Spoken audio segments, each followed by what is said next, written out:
Welcome to day 3. We reached around 10 yesterday night. That time we didn't ever imagine that this view will be welcoming us in the morning.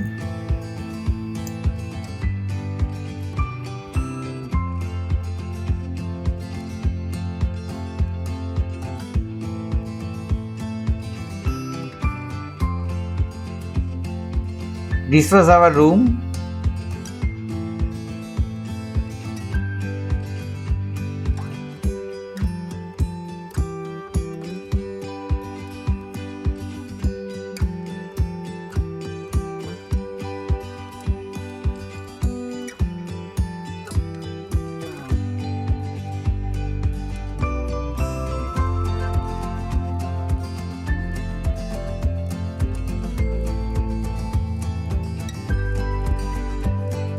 View of the hotel from outside. The name, as you can see, is Rio Parguil. Apart from this hotel, there are also many homestays located in and around.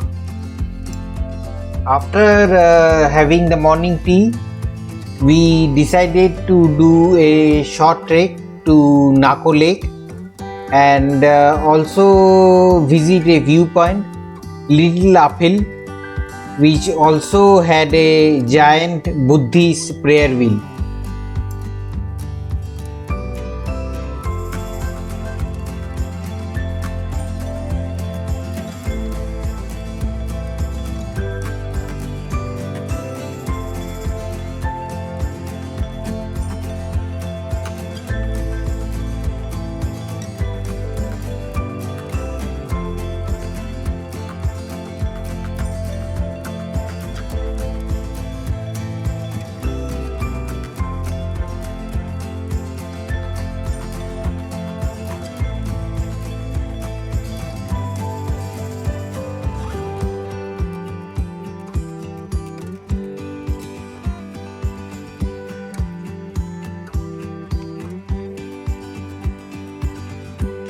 The view of the village, the lake, and the adjacent rugged mountains from here was extremely beautiful.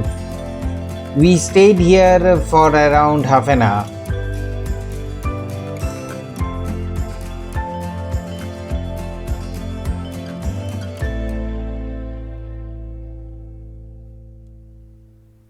Had breakfast and hit the road around 9 for Tabo.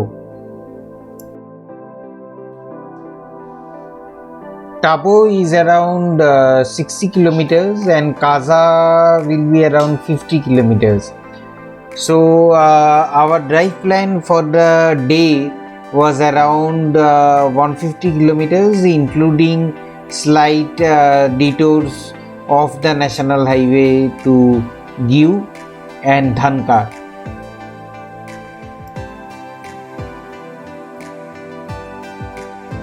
Maling Nala, much to our pleasant surprise, hardly had water or boulders, which we were skeptical of. We crossed it without breaking a sweat.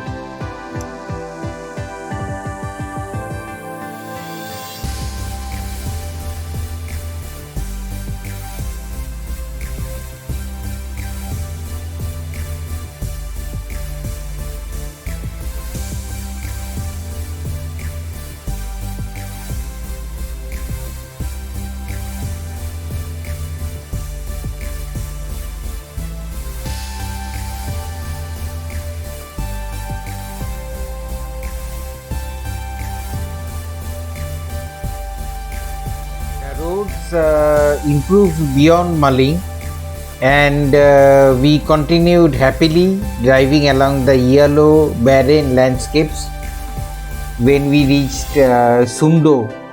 Now Sumdo was around 35 kilometers from Nako and it is the place where we finally entered Spiti Valley.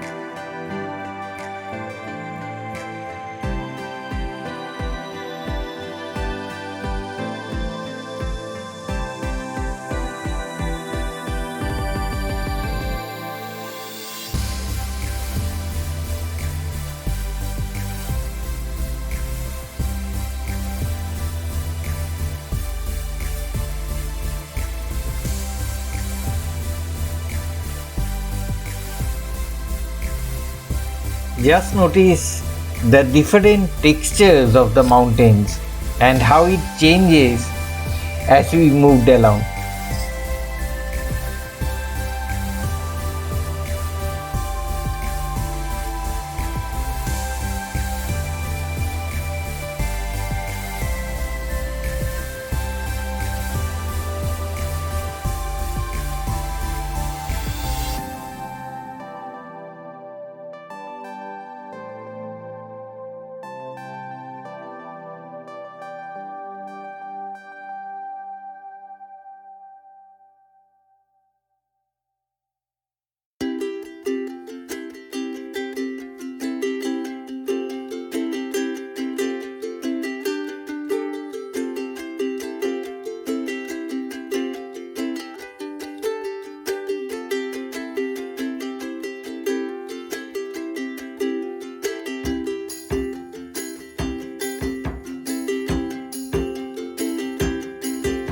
Mummy, identified as that of monk Sangha Tenzin, who died at the age of 45, was found inside a tomb at Giu village. Giu villagers have known about the mummy since 1975, when an earthquake struck the region and brought down a part of the tomb. The official statement, however, is that it was discovered by chance by the Indo-Tibetan border police during the road walk. Giu is a quiet, peaceful and beautiful hamlet with a few houses and a few hundred people living in small huts in the midst of the mighty Himalayas. Giu is still untouched by modernization, and the villagers travel on foot to far-off places each day to meet their daily needs. A day trip to the village is good enough because there is nothing much to do in the village other than looking at the mummified Lama.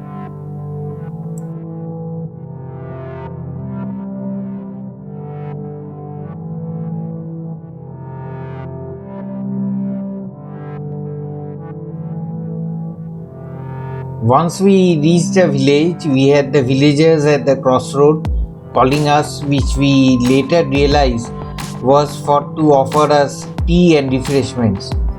We were, as always, running short of time and drove straight up towards the monastery. There was a landslide not so long back, so our car did not reach the monastery courtyard as they normally do. A JCB was in action clearing of the rubble, and we had to walk up to 200 to 300 meters amidst the rubble to reach the monastery and the Mummy temple.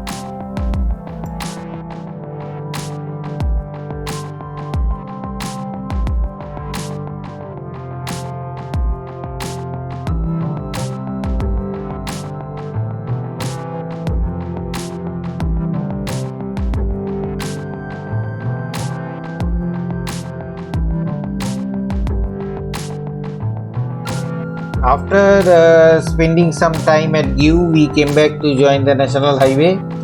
This detour to Giu took us around an hour and a half from and to the national highway.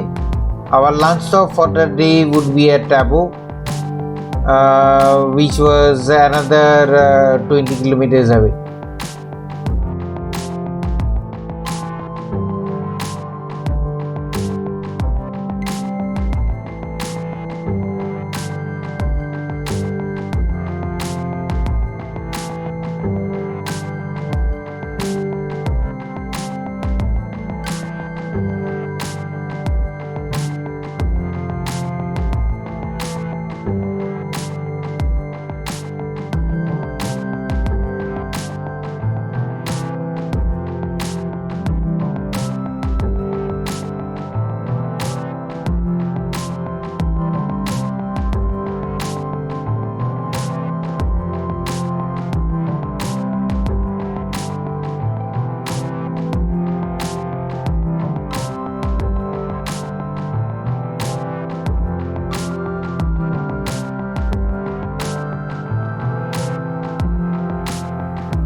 The 1000+ year old Tabo Monastery, one of the oldest, is probably amongst few situated on a valley and not on a hilltop.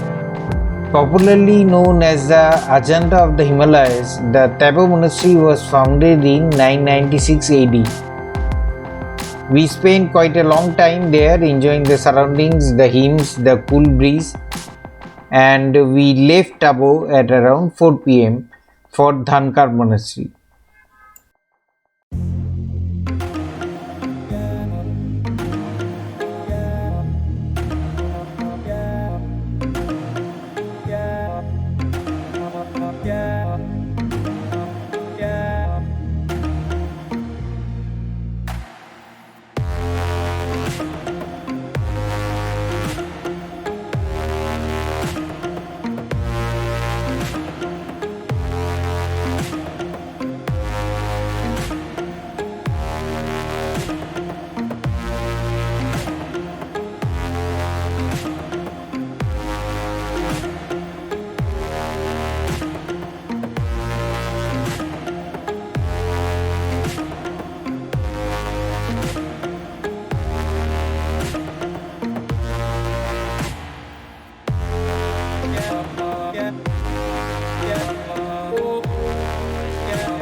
Dhankar Monastery, 30 kilometers from Tabo, perched on a hilltop, 10 odd kilometers off and on the right of the national highway.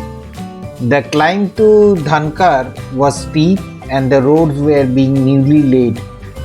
Had we had time, we were thinking of taking the road more of a dirt track towards Lalung and Rama villages, joining the national highway at Lingti.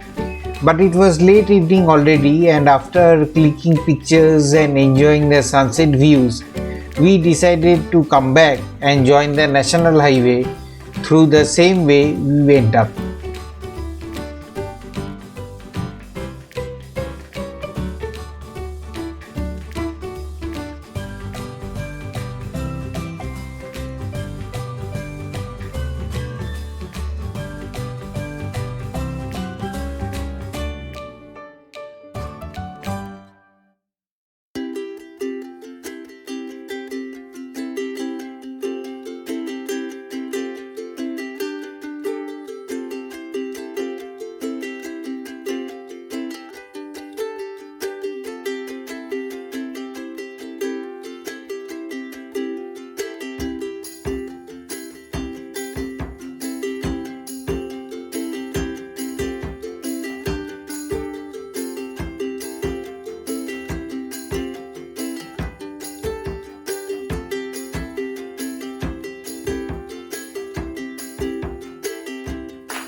The usual itinerary includes a trip or halt at Mudh or any of the villages in Pin Valley from Dhankar. However, since we reached Atargo Bridge around 7 pm, from where the road towards Pin Valley starts, and Mudh was still 36 kilometers, which would have taken probably 1.5 to 2 hours, we didn't feel safe to travel on uncertain roads, that too in the dark. We decided instead to head towards Kaza and come back to Pin Valley the next day. We reached Kaza at around 8 pm, and once again HPTDC Spiti Hotel was where we checked in for the night after randomly inquiring with a few hotels on the way which were quoting unreasonable amounts. We wanted to fill up petrol and made the mistake of not doing so, which we would realize the next day. This ends our day 3 adventure. We'll see you again in day 4. Thanks so much for watching.